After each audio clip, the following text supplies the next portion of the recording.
the Ballpark podcast. We are live. Today is August the 25th, and we have an exciting episode here. We have Johnny Bronto here of Hauntscene with us. We're going to talk of the haunt season, all things Halloween season coming up. Darren Redmond once again with us here on the podcast.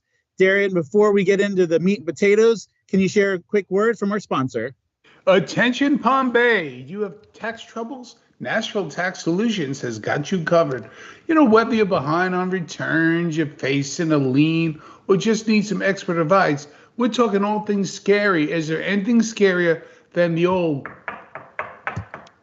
IRS knocking on the door? Could be scary. Chris Bennett and his team save people from financial nightmares. They're knowledgeable, clear, and compassionate.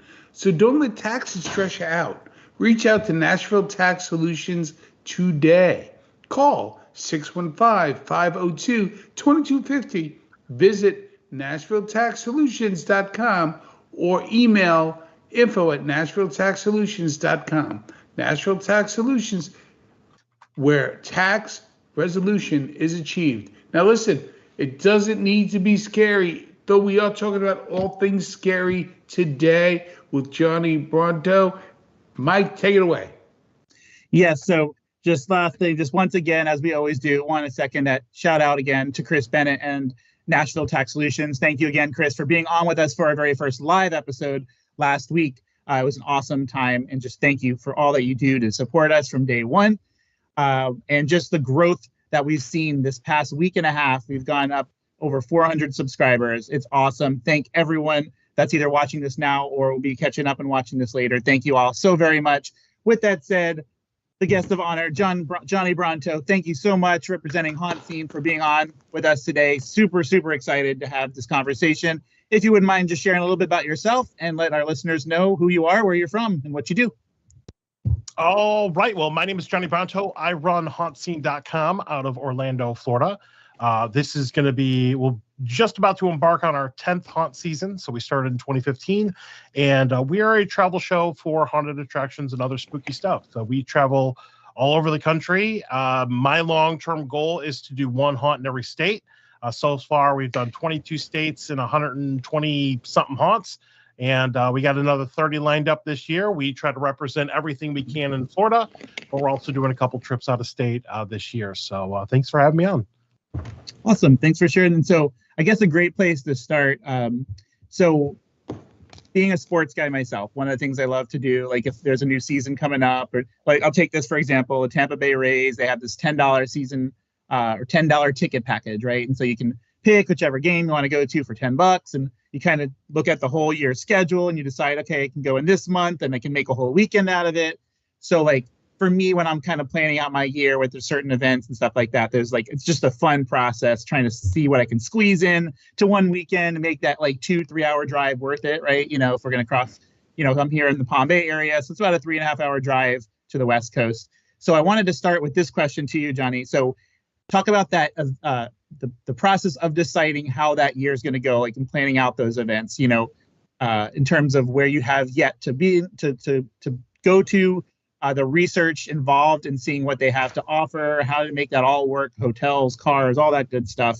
I'd love to hear that first, because there's, we all know, depending on what state you live in, we know the big haunts, right? What that they're out there, but there's so much untapped places to go that so many people don't know about. And so I'd love to hear your thoughts on that one. Yeah, I mean, it's a year-round thing for me. I would say if you take any given year, our year probably starts at the Trans World Haunted Attraction Show in St. Louis. Usually that's going to be in like February or March or something like that. That's the actual haunted attraction industry trade show. And we meet haunts there. Sometimes, like, I've never been to Idaho. We'll run into somebody in an elevator in Idaho or that has a haunt in Idaho, and then we'll decide to go to, Jim Bob's Haunted Potato Farm or something like that. I don't know. It's not exactly like that, but, like, we do a lot of networking there. As far as scheduling goes, we try to focus in on Florida. So we work out Florida. Thankfully, we're mostly done with Florida and all the media events by the end of September and the beginning of October. And then at that point, we're starting to travel. We're going to go to South Florida. We're going to go out of state. Usually we pick one haunt and it's like the centerpiece of the trip. And then we try to hit some states near it, so we can hit 3 or 4 new states every single year. Last year we went to Pennsylvania. We only did Pennsylvania, but we did some pretty epic haunts up there. And then as of like July, I'm reaching out to haunts and sending out our media kit, letting people know who we are. And usually we connect with them and they'll invite us out. And then I have my entire schedule booked from the end of August all the way through the first week of November. So it usually lasts about 10 weeks or so. And it's insane right now, but it's fun. It's a fun cast. So yeah, I love it. And I'm sure, Darren, you have a startup question too, but just kind of a follow-up. Like for me, sometimes I get so excited, right, when I'm booking something like that. I'm like planning it out and I'm like, oh, I can't have a weekend without something, right? So I gotta pick and plug in everything, and then you get closer, the anticipation, the excitement, and then you kind of get to the middle of that, and you're like, oh, did I kind of overextend myself a little bit? Like, talk about that part of it, because it can be, you don't want to miss something, right? Because especially for those that may not know, with a lot of the haunts, your big places typically might start in early September or even late August, but a lot of the local area ones might not start until the beginning of October or so. So you kind of have to be picky and choosy. You can't get to them all, so you have to decide. So you can't really miss too many days for those that maybe work retail. You don't get a lot of time off, right, between Thanksgiving and Christmas. You're pretty much working that entire time. So you really, Johnny, can't really take a weekend off. But how do you do that without extending yourself to the 10th degree? I mean, we do. We usually do at our baseline is visiting 30 different locations a year, and you got to think 30 different locations spread out over 60 days. That's like one every 2 days. It goes crazy. As far as getting burned out goes, last year when we do our trip to South Florida, those are some of our best friends in the haunt industry.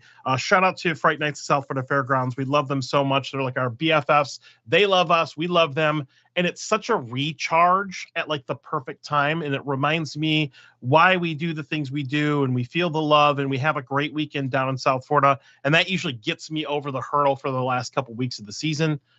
It is completely exhausting and grueling. It is every year I tell my team, we're going to dial it back a little bit. We're going to dial it back a little bit. That never happens. We just keep going. And I'm getting way more ambitious year over year. But this year I do have some folks that are kind of covering some of the Florida haunts that are like the home team, where I can go out and travel, a little bit more. Because I want to do one haunt in every state. That's my long-term personal goal. That's awesome. And Darren, if you want to go ahead with I know you have some questions there. If you want to go ahead with your first one, we'll kind of dive into that a little bit more. But I got a ton, because I just love this. So just a little background on myself. There's still a book / documentary in me on, and I mean this with the most respect, the people who lived the carny life, generational. And I find this sort of similar, because what are you doing? You're moving around different places, and you bring people joy, and you have to love it, because it is not easy work.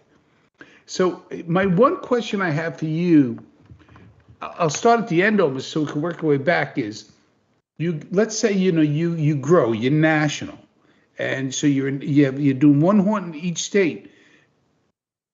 There's subtleties to different regions, right? So, For example, I live in Massachusetts. I live in Cape Cod. So, like the witches and the Salem witch, so do you augment what you do based upon the regionality of where you are?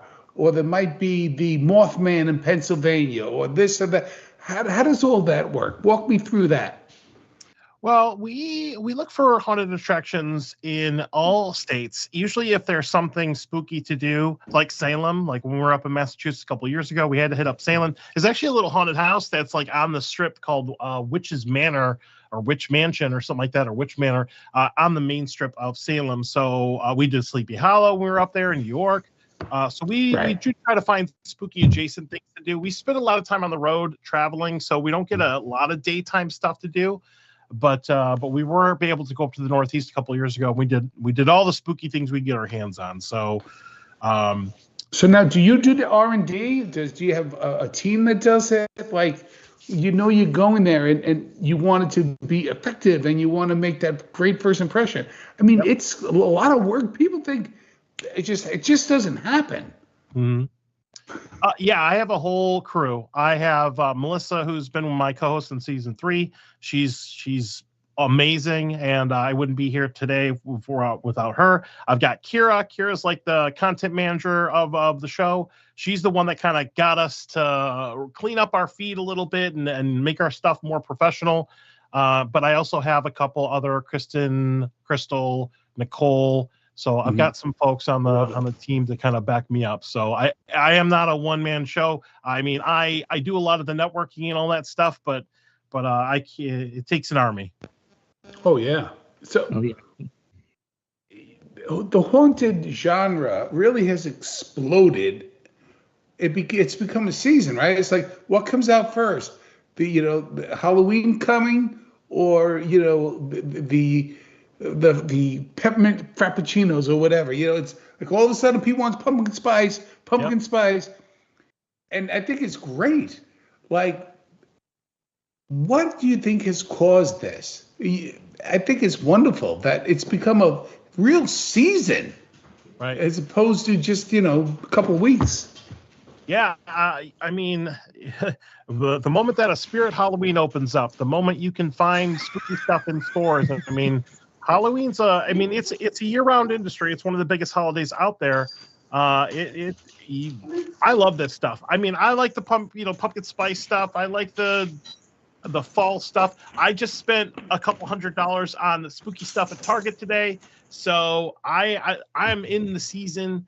And then I love that, like as far as like haunted attractions, so like Halloween Horror Nights starts this weekend. That's like the official kickoff of haunt here in Florida. And we'll be there this weekend. But yeah, there's a lot of stuff, and I love it. It's my favorite holiday, as you can tell behind me. Yeah. And you mentioned, I want to get back to haunted in a second, but you mentioned the pumpkin spice and everything nice. Like, we all can't wait for that, right? Like, I feel like by us, I think this year it was July 5th, everything was stocked with Halloween stuff. Like, Dollar General just went crazy on July 5th. But so, do you ever have that, like, I love pumpkin spice lattes, I love all that stuff. Do you ever feel like you go too far? Like, sometimes, like, oh, I love pumpkin this, and then you're like having pumpkin something cereal, and then it just gets out of control. You got to reel it back in a little bit. Or are you 100% pumpkin all the way? So it's not something you can really, unless you like stock up on this stuff, you can't really get it year round. So that's what makes it special, Yes. And that's what I love. Like when it's March and you can't get something, or it's not spooky season or something like that, like I'll give you a perfect example. Like, we travel up to Jacksonville, Florida every year for the 13th floor up there, which is an awesome haunt. And there's a Whataburger there. Now, Whataburger's awesome, but it's special because we can do it just a couple times a year and go, like, I'm from Detroit, Michigan. Like, White Castle used to be a big deal, but now we have one here in Orlando. So it's not a big deal anymore. Right? Yeah, it's not a big deal. And so I'm going to my next question, I'm going to start with you, Darren, then go to you, Johnny. And those of you that are, I see a few of you on there live, just give us a thumbs up. If you have any questions, throw them in the chat. I know it's a little bit later on a Sunday night, but that's okay. Most people are up at this time. But Darren, I wanted to ask you this question. So let's talk about pre-gaming, right? So from the sports side, so you've worked with some professional teams in the past and whatnot. And so what is your pre-game before that happens? Like, you don't just get in the car and we go. Like, there's most of the time we have like something in mind that, okay, well, every time we going to go here, we got to stop here first for food. We don't want to eat in the stadium, so we're going to go here. Or everybody has their own little thing, just like on Christmas, everyone has their own traditions. They open on Christmas Eve. They wait till everyone's up. Whatever the case may be. What is your on the sports side? And then Johnny, I'd like to hear on your side in terms of like those cities that you're visiting, like you mentioned Whataburger, Jacksonville, other things, subtleties like that. I'd love to hear what both of you say about that. So starting with you, Darren. So with sports, well, it depends. If it's college, juniors, or pro, here's a little subtleties. If it's college, I'm talking to some students. What's going on? What reverberates? What's fun? What do you do? If it's a junior hockey, I'm talking to some of the parents What's fun. And if it's pro, I'm getting there early. I'm tailgating. You got to tailgate, and what I like to do is I walk the room, is what I call it. I'm walking the parking lot and just meeting people. Our dad used to like to stay in hostels for that reason, because instead of hotels, because I never met Johnny before, and I'm sitting down, and he's telling me about all these people that work with him, and I love the pumpkins he's got in the back, especially the one right over his right shoulder. That's sort of, yeah, right there. Yeah, I like that one a lot. Yep, that one. Yep. So anyway, and I find them interesting, and I'm talking. I stay at a hostel. I'm not stuck in a hotel somewhere. I like meeting people, so that's what wherever I go, that's what I want to do. And then you learn about the team. And why do you follow this team? What do you like about this team? Well, my dad used to go to this game. I met my wife, at a thing. That's how I pregame. Great answer. And Johnny, how about yourself? Yeah, so we love to make a night of it. When we go, you mentioned going out to eat before a big game. That's very similar to what we do with haunted attractions. We always have food in mind. I mean, our little subtitles, haunts, bites, and frights. And we like to go to places that are not chains that you can get that you can't get in Florida, If it's a chain, like we were in Texas like a month or so ago, we did In-N-Out Burger, that kind of thing. That's kind of an exception, but we usually ask the people at the haunt, where do you go? We want to know, where they frequent some local places. And we've really discovered some really amazing food that way. But pre-gaming, he mentioned tailgating. We kind of do the same thing with haunts. I like to be there well before opening. I'm kind of notorious for being punctual, and I like that because we're there. Sometimes we can get some FaceTime with the owner or the staff or whatever. Sometimes they'll walk us through the haunt. We get a little preview. We can get some additional content, that kind of thing. So for a lot of haunted attractions, we're definitely there at the very, very beginning. And then we go until we can't go anymore, or they kick us out. Either one. Yeah. Johnny, hold on a second. Johnny, may I ask you a question? It's very important. Sure. You brought it up. So, first of all, you're speaking my love language, which is hamburgers. So you mentioned the White Castle. You mentioned the Whataburger. You mentioned In-N-Out. I'm not going to ask which one's better or worse. Explain to the folks the differences between the three and what's the best part of each one? That's a good way to put it. Well, I mean, I like I said, I'm born and raised in Detroit, Michigan. I've been in Florida for 16 years now, but I grew up in White Castle. So those little square sliders, if you're in the South, it's probably a Crystal Burger or something like that. But these little sliders, they're amazing. It's hard to describe. They're not for everybody. I like variety, so I wouldn't really call one thing better than another. I love Whataburger because we get it so rarely, and they usually have amazing milkshakes to go along with it. They have a Dr. Pepper milkshake or something like that, or it's ridiculous. In-N-Out Burger was an experience because I just never been that far out west before. It was good. I mean, I don't come at me in the comments, but I kind of like Whataburger more than In-N-Out Burger, but I had to experience in order to have an informed opinion. But Whataburger, I love Whataburger. It's my favorite. Hold on a second. It might sound like, because I love a hamburger and I love a really good hot dog. And I bring all that up because, and I enjoy pizza, right? I tell people, if I had to pick one over the other, I can do that.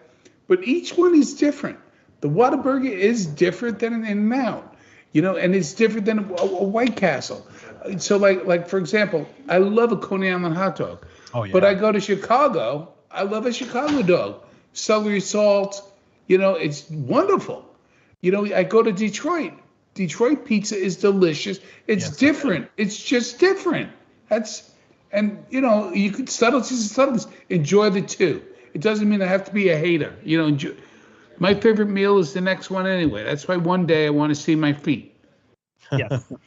Yeah, and so often we go. So I'll touch on a few things here. One, Johnny mentioned getting to these events early, right? So there is something to that. Sometimes the anticipation, yes, it's hot.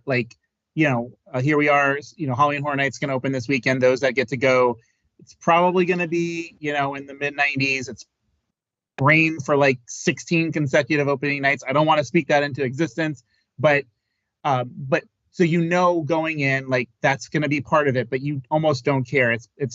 There's just something about if you're rushing, you get there and the gate's already open. Yes, we don't want to stand on those long lines, but there's just something about being there and just being part of that experience. And so I'm the same way. I have to get somewhere early and to make the most night of it. But it's not always just like looking at the haunts. It's not always about the haunted houses or the scare zones, right? The food is a big part of it. Halloween Horror Nights, I will never go and not have pizza fries. Like you have to, regardless of how long the line is. But so what I wanted to kind of get into next is some of the local haunts that you have visited. Those I know, some that you're going to go to this year, those in the past. So everyone knows, when you go, there are going to be a few houses or a trail. There may be a scare zone depending on the size. But what are some subtleties or some things that people may not know that are also at these local haunts as well? Because some are on a farm, so they may have. So I know there could be different answers here, but like those that are watching or that haven't gone or maybe going for the first time this year to a local haunt, what's something at a local haunt that they may not realize is like an added bonus to going outside of what we expect? Yeah, I mean, here in Florida, there are a lot of very unique haunted attractions. Everything from a haunted attraction on a battleship, which is behind the Florida Aquarium and the American Victory, which is Undead in the Water. You've got Sir Henry's Haunted Trail, which actually has a haunted hayride, which is something that's huge in the Midwest and the Northeast. We don't really have that down here. Out west, too, by the way. Out west, Central California, I lived for 16 years. It's all about the haunted hayrides. Oh, nice. Yeah, Wow. I've never been out west yet, so I'm not familiar with that. But every haunt has its own thing. There's a haunt at a racetrack this year in Winter Haven, Florida, the Auburndale Speedway, Tear on the Track. There are the high dollar value haunts. There are volunteer haunts. There are the haunt like a Petrified Forest that has really inventive scares. There's haunts on farms like Dr. Grimley's Haunted Trail in Fear Reach. I mean, there are a lot of them out there, and they all have their own little personality, which is awesome. So, yeah. Jake, can you hear us? All right, excellent. There's a reason. Jake is our producer, Johnny, and he's right in a demographic that people love, right? 19, 20 years old. Let me ask you this, Jake. What do you find when you're looking for a good haunt? You have money to spend, you're into this stuff. What do you look for? So it's a little bit different for me. As my father mentioned, we grew up, or at least I grew up in Central California. And there was this one specific haunt that we'd go to every year called Hobbs Grove. It had the aforementioned hayride, had a haunted forest, had a haunted house. And while you're waiting in all these long lines, they also have all these cast members that are going around scaring you. There's the guy on stilts. There's a guy dressed up as like a, demonic mouse. There's like all these different things. And I mean, being a middle schooler all the way up until like high school age, like that was the thing to do. If you had nothing to do, or even if you had something to do, go there on an October night, spend a couple bucks, get some kettle corn, and enjoy yourself. But for me, it's all about just immersing what it is to have it be fall.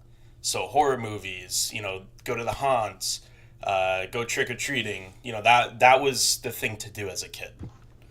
So I guess the short of it is, just enjoy the fall. Johnny, I got another question because I love this stuff. Yeah. And maybe I'm a little too wonky again, but how do you measure out the number of jump scares to other things that are frightening to loud noises? How do you figure all that out? I mean, that's dealer's choice when it comes to the haunted attraction. It's I like a mix of a lot of stuff. If you get too many scares in a row, you kind of get desensitized and your brain just kind of shuts down. You go into that kind of fight or flight kind of thing. I do like wide open spaces. I like it when you don't know what's coming next, or they kind of keep you off balance there. So every haunt approaches that a little bit differently. Halloween Horror Nights, I think at this point has it all down to a science. They have like the perfect formula to get the most people through and make the most money and all that stuff. So they're kind of like a really good template for things, but which is one of the reasons I really like independent haunts is because they don't have that budget, so they have to invent that more. But there's really no perfect formula, and I'm glad there isn't, because if there was, everything would be the same. And, right. Oh, I agree. I like like I said, every haunt has its own little DNA. So yeah. And with that said too, there's a variety of different people, right? Like you think I want to go to a haunted, trail, a house, whatever, and I want to be scared, and I want to scare. Not everybody's the same way. Like I go through and I appreciate every little detail I see. So I'm not going to be someone that's going to be screaming, pretty much get scared, that sort of thing. Although I did the last couple of times my wife sneezed and I wasn't expecting it. Like that terrified me out of nowhere more than I am in the house. But so I'm that guy that goes through and I'm looking for everything, because for me to go through like this and then, there's no experience there. So you love to look around. Those of you that have gone, you look around, and that's usually when you get that jump scare, because you're focused not on the obvious right in front of you. You're looking at the intricacies as part of the house or whatever, and that's when you least expect it. But I love going with my wife. I know she's watching now, but I love because they'll hear her screaming a mile away, and especially like the local haunts, they hear that and they know, oh, let's go to the next position I'm supposed to be at, and let's get her again. Yep. So I love going with a variety of different people with that. What about yourself, Johnny? Are you more of a appreciate what you're seeing, or are you in there to get jump scared? Contrary to popular belief, we still get scared in haunted attractions, and you kind of hit the nail on the head there, because when we were first getting into haunts and I didn't really know a lot about what goes into a haunt, they would just get you. And then there was a period of time where we were so enamored by the industry itself and what went into a haunt that we were almost like, oh, cool characters. Oh, look at that light. Look at that prop. Look at that animatronic, But now it's like we've made it worse on ourselves a couple different ways, because we're looking for those minute details and looking at the lighting and looking at everything there. So I think we've actually opened ourselves up to being a little bit more scared. And what's really cool about a lot of the haunted attractions is that they know we're coming. And some of them know me personally or my crew personally. So we tend to get a little bit of extra love.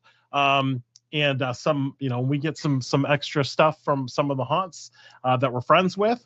So, but they wreck us, we go to every single haunted attraction, whether it's big, small, theme park, independent. I love this. And we go into every single one with an open mind, and we're there to have a good time.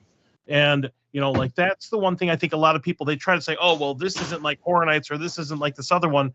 We don't look at it like that, because we're not really reviewers.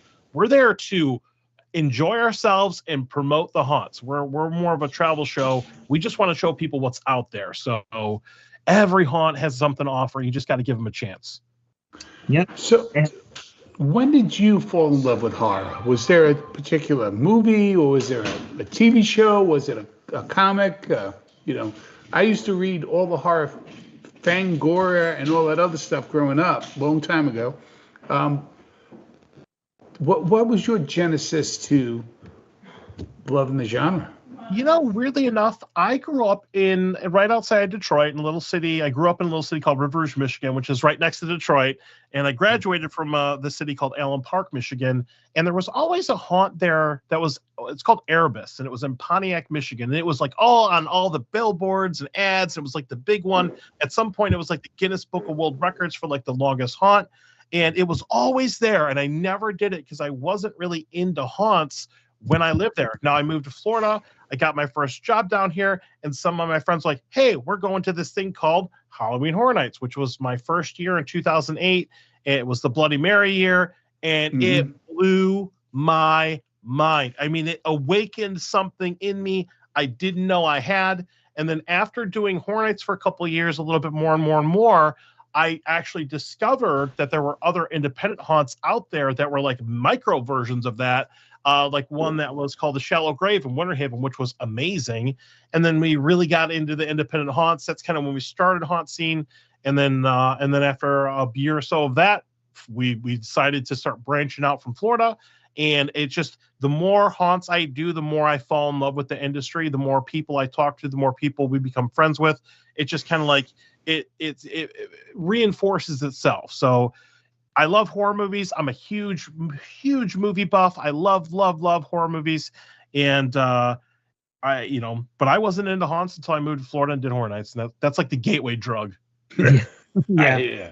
And you mentioned like the micro, versions. One, I love to, when I can make comparisons, and those of you watching now, you may be thinking, okay, this is around the ballpark.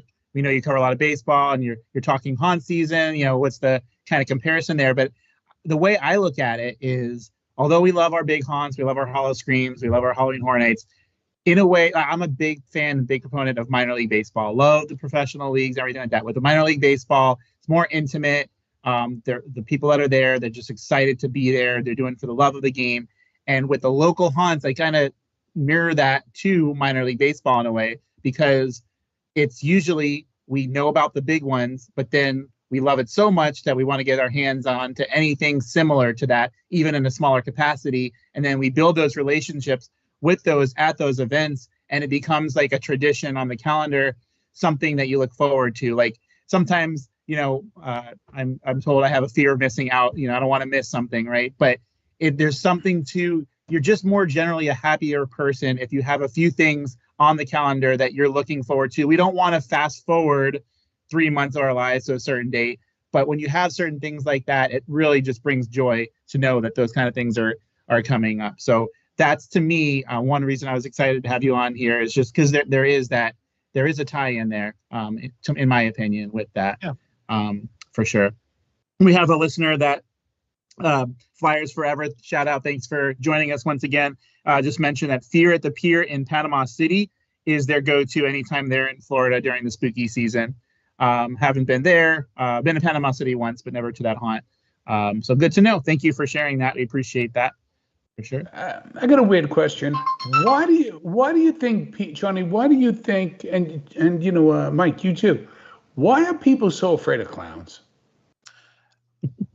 So it's a real phobia. It's called coulrophobia, and the reason why clowns are used in a lot of haunts is because there's a high percentage of people that, if they're not outrightly petrified of clowns, it at least makes people uncomfortable. Unfortunately, much like the cilantro gene, where it tastes like soap or something like that, I'm not afraid of clowns. Like, clowns literally, like, they're cool, but like they turn my brain off. So if a clown pops out at me at a haunt, I'm like, no offense to the clowns, because there are some really, right.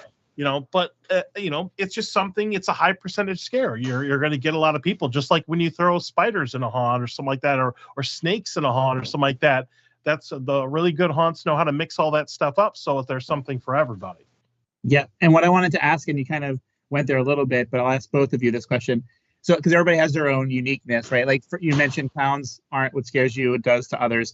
For me, like, I'll start with myself, then I'll go Darren and Johnny. So for me, like, the number one thing I love, and it's hard to explain, but I love when there's like the strobe action where you go into a room or a trail, whatnot, and there are people and places and the lights flash, and you can't tell the difference between those that are just still, those that are real people. But as they flash, they're there, they're closer to you, they're back, they're forth. I remember quite a few houses, especially, some of the Michael Myers Halloween houses over the years with some rooms there, a couple other ones as well. But that's, to me, when you have the strobe effect and not knowing who's real, who's not, that gets me every time. Darren, what about yourself? Do you have something that? I almost, they say, don't find out how the sausage is made. But, Johnny, you touched upon it earlier. I am obsessed with watching the production. I like watching the production, and I love horror films. And, I've had, some, I've had Jeffrey Reddick on, on the podcast, the creator of Final Destination. And I've had on, Jeremy Rosen and John Schwab, who made a lot of Candyland, which was a great movie from a couple of years ago. Have them on, friends. And I like watching that kind of stuff.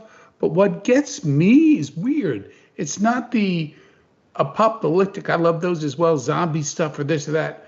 the stuff that looks like it really happened, like the person who can brutalize your family, the person, like those kind of scares, that will scare me.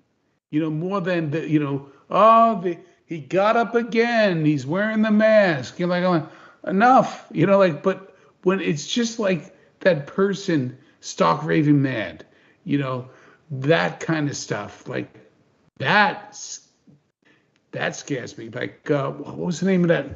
The Hills Have Eyes. Like that stuff. Because to me, humans humans are the scariest animals on Earth. You mentioned, Darren, I just have to share this with you. Years ago, of course, because that movie's old.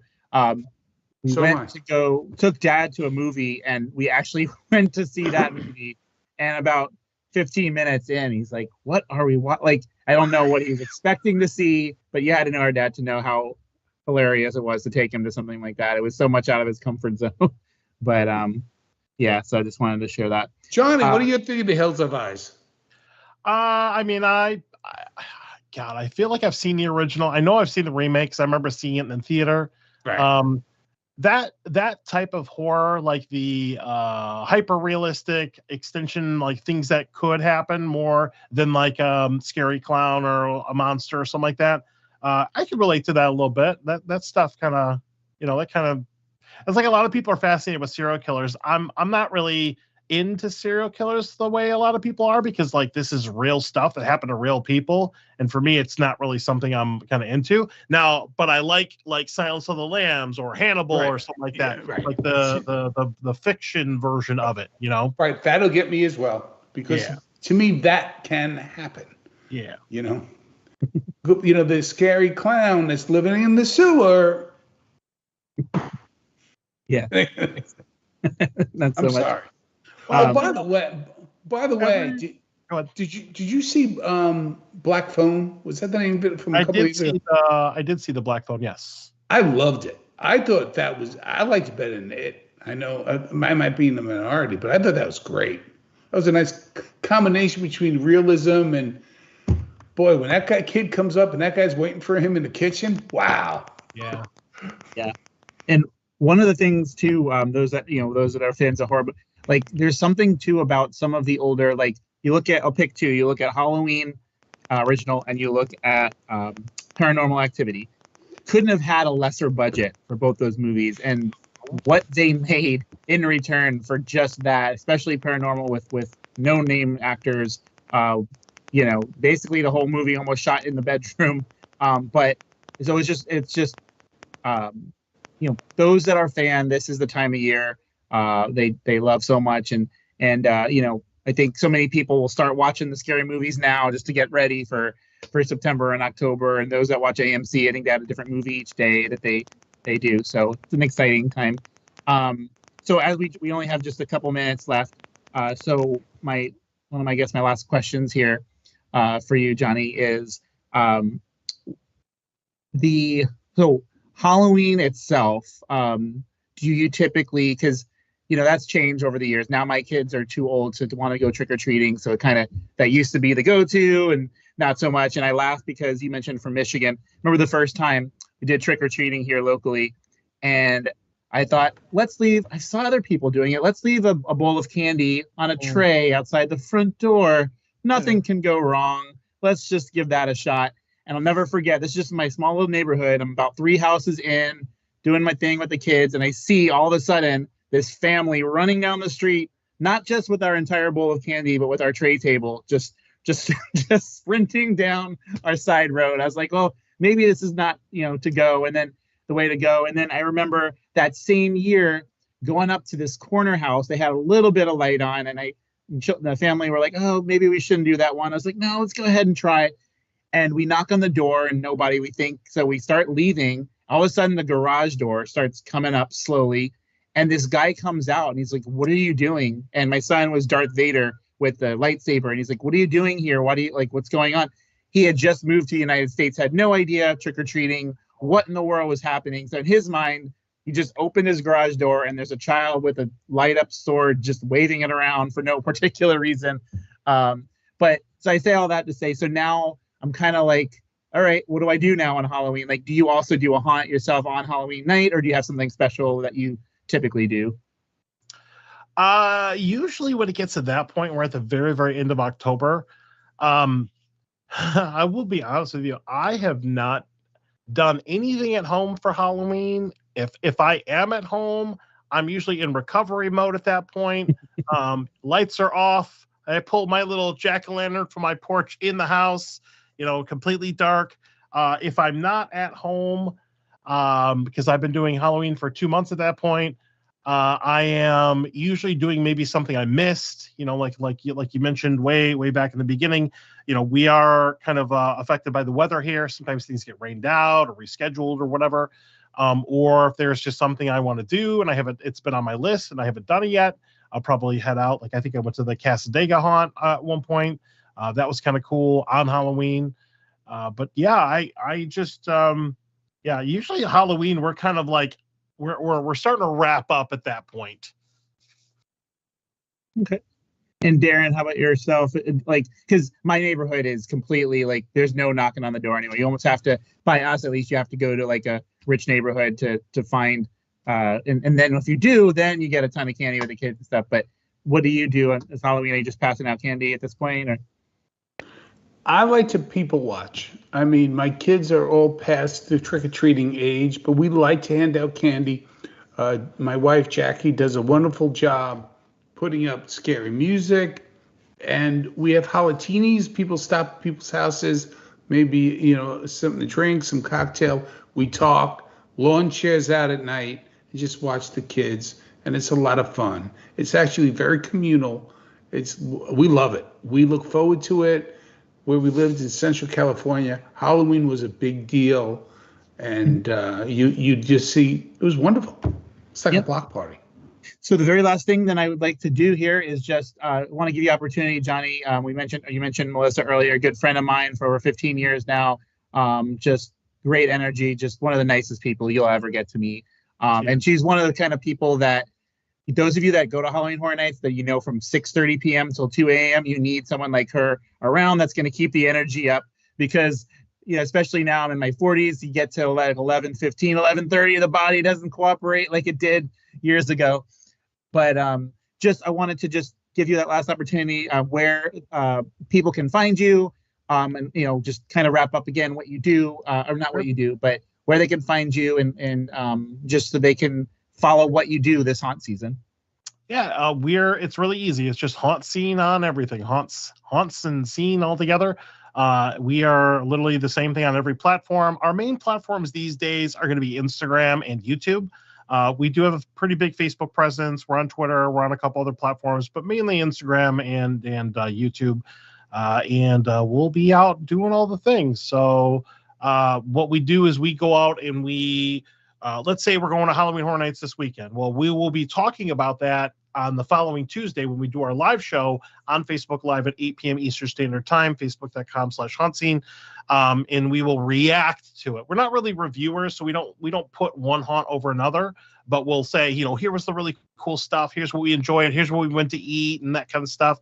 And so we do that from a week from Tuesday all the way usually through the first week or so of November until there are no more haunts to do. And then we take a little bit of a breather and then we do Christmas haunts because there are some Krampus and Sir Henry's and some other haunts that are open for Christmas. And then we take like a 3-month hiatus and then recover and then we start it all over again. Yes, that's there you go. Well, thank you so much, Johnny, for being on with us. I look forward to actually get to see you out at a few of the looking forward to that. A few of the local haunts. I'll get to run into you guys. That'll be awesome. Say hello.